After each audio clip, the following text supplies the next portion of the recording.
नमस्कार मित्रांनो, जर तुम्ही एखाद्या बिल्डिंगमध्ये फ्लॅट घेतला असेल किंवा भविष्यात घेण्याचा विचार करत असाल तर आजचा व्हिडिओ तुमच्यासाठी खूप महत्त्वाचा आहे। आतापर्यंत आपण फक्त आपल्या फ्लॅटचे मालक असायचो, जमिनीचे नाही।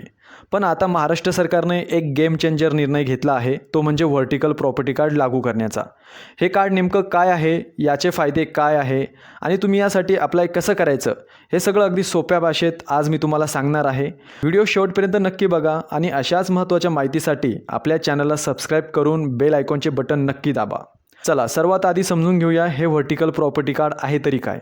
सोप्या भाषेत सांगायचं तर तुमचा फ्लॅट ज्या जमिनीवर उभा आहे त्या जमिनीत तुमचा किती हिस्सा आहे हे दाखवणारं अधिकृत सरकारी दस्तऐवज म्हणजे व्हर्टिकल प्रॉपर्टी कार्ड।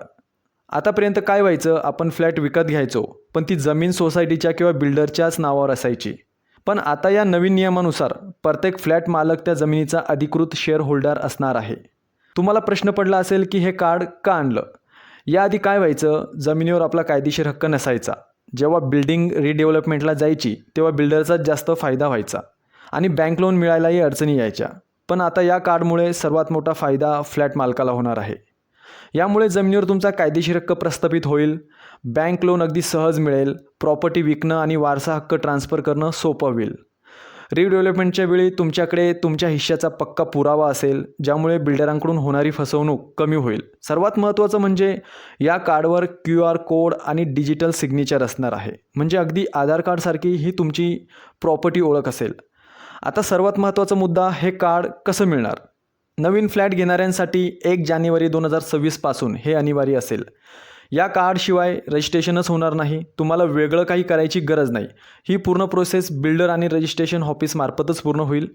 आता जुन्या फ्लॅटधारकांसाठी कसं असेल, जर तुमचा आधीच फ्लॅट असेल तर मात्र वैयक्तिक अर्ज चालणार नाही, तुम्हाला सोसायटीमार्फतच अर्ज करावा लागेल।